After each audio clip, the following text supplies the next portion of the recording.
Assalamualaikum warahmatullahi taala wabarakatuh. Saya Zulkifli bin Abdul Manan ingin membuat satu pembentangan melalui tugasan khas untuk pelajar yang bernomor metrik YS21100002 yang akan mengulas tentang metodologi penulisan secara saintifik. Baiklah, kita akan pergi ke slide seterusnya, yaitu pengenalan metodologi penyelidikan saintifik. Metodologi penyelidikan saintifik adalah sebuah pendekatan, langkah, dan teknik yang diambil oleh para penyelidik. Dan seterusnya, metodologi penyelidikan saintifik mempunyai dua tujuan utama, yaitu yang pertama, memastikan penyelidikan dijalankan secara sistematik, konsisten, dan boleh dipercayai.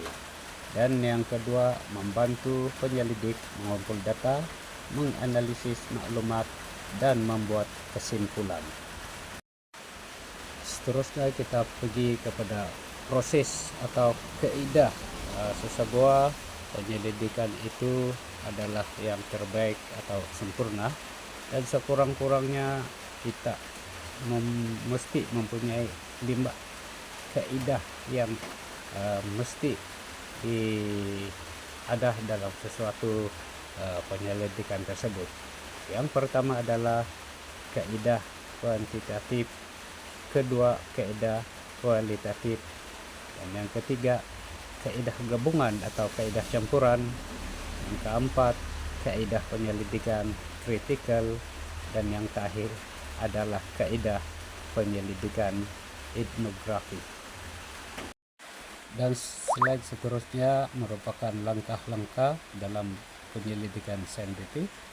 Ya, kita gariskan dalam 10 perkara atau langkah yang mesti kita ambil perhatian dalam langkah penyelidikan saintifik. Yang pertama adalah pemerhatian awal, yang kedua merumus soalan kajian, yang ketiga merumus hipotesis, yang keempat pemilihan metodologi, yang kelima reka bentuk penyelidikan, yang keenam mengumpul data, yang ketujuh analisis data, yang ke-8 mentafsir keputusan, yang ke-9 kesimpulan dan sure, dan yang terakhir adalah hasil penerbitan. Slide seterusnya adalah penulisan laporan penyelidikan saintifik. Ianya harus mempunyai pelbagai elemen penting agar hasil penyelidikan menjadi lebih mudah dipahami, teratur, dan jelas.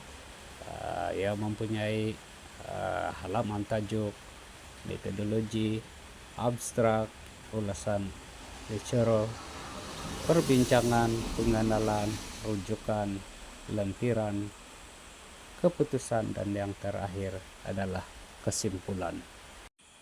Dan slide seterusnya adalah kepentingan etika dalam penyelidikan saintifik.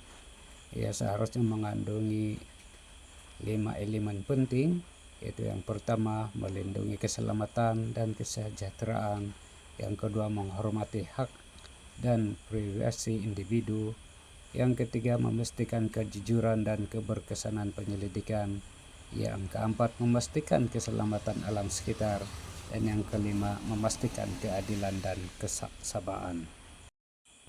Dan untuk slide yang terakhir yaitu kesimpulan dan penutupan.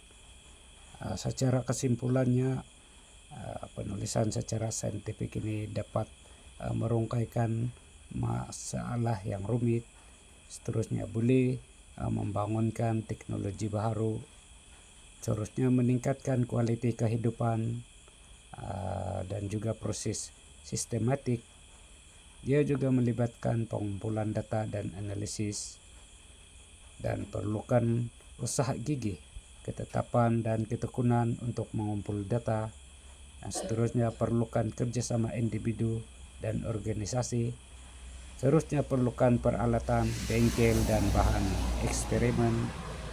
Seterusnya mengutamakan integriti, kejujuran, serta pemikiran kritis dan inovasi. Dan yang terakhir, pentingkan komunikasi jelas dan berkesan. Dari laporan saya berakhirlah di sini, dan saya ucapkan sekian dan terima kasih.